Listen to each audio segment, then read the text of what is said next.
What's up, guys? My name is Justin. Welcome back to the channel today. And today we are going to talk, since it is Enduro season and the Daytona 24 is coming up this week, a little bit about how to register for a team event because I realized that not a lot of people know how to do this because it's something that if you don't run a lot of Enduros, you very rarely do.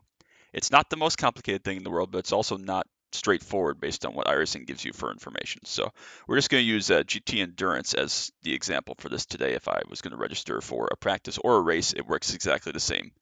So the first thing you want to do is find a series that says teams right here that mandates driver changes. That's your key. Every enduro is going to be like this. Every race that's several hours long and has team racing involved is going to be a team race and require driver changes. So when you click on that series, you'll notice you can't just register for anything straight away. So if you scroll down and try to join a practice session by clicking register, it brings you to a team registration session or page, I should say, excuse me. So it's going to be defaulted to team members only. I don't have any drop downs for this right now because that's what I have mine selected to. But you can select the team you want to register. For the sake of this, we'll just register my Daytona 24 team, but you can pick any team that you are a member of. This does not have to be the team creator, the team lead, the team principal, anything like that. You can pick any team and you can edit your team if you want in some way. But before you click this register team, this is the most important part that people forget. You have to scroll down and change your drivers.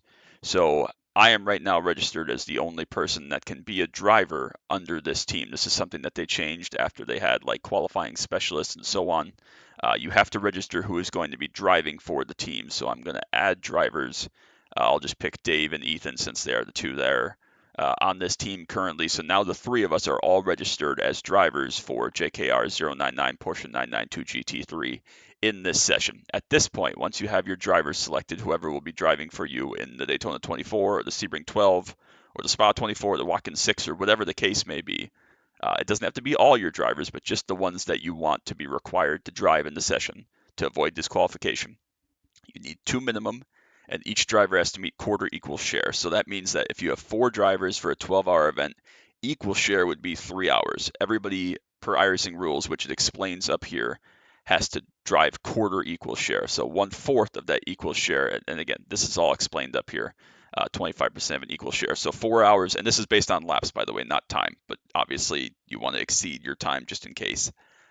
So if it was a 12-hour event with four drivers and they have to drive 3 hours apiece, each one would have to drive 45 minutes worth of laps to meet quarter equal share minimum. So obviously each of these two could drive 45 minutes and I could drive 10.5 hours technically, and we'd still meet the drive time requirement to avoid disqualification. But anyways, I digress. Once you get to this point, you have your drivers selected and you have your team, then you can click register team. My team has now been registered for the event. Once my team has been registered, if you scroll back down under team registration, you can see registered teams in which any registered team that you are a member of, you can now join as a driver. So when you do all this first bit, you're just registering your team. And if you're the guy that's just signing up the team, but you're not the starting driver or anything, you're not concerned about that, you don't have to worry about this. This is how you join the session to drive for your team. So now that we have my team registered, car, it's locked to just my teammates. Now I can register as a driver, and that's when it takes you into the screen that we all know as joining a session as a driver. So when you get to this point, it's going to eventually sign me up to a race server. It's going to wait for the race server, and now I may join the race server under my team as a driver. So you can't just join a race session or a practice session as a driver without registering and joining a team first. To join a practice, obviously, you don't have to worry about who your teammates are unless you're going in there to practice driver changes. But just for the sake of getting in the session, you do have to register a team first. So I hope that this was a very brief, very helpful, hopefully, explanation of kind of basically what you have to do for a team event to get signed up since it's Enduro season now, which I'm very thankful for and very happy about. Obviously, if you have any questions about this, drop a comment down below. I will respond to all of them. So that hopefully by the time we get to your Enduro session or your Enduro race, it all makes sense and is nice and easy for you to sign up for. So I wish you all the best this Enduro season. Hope to see some of you on track. But until next time, as always, bye.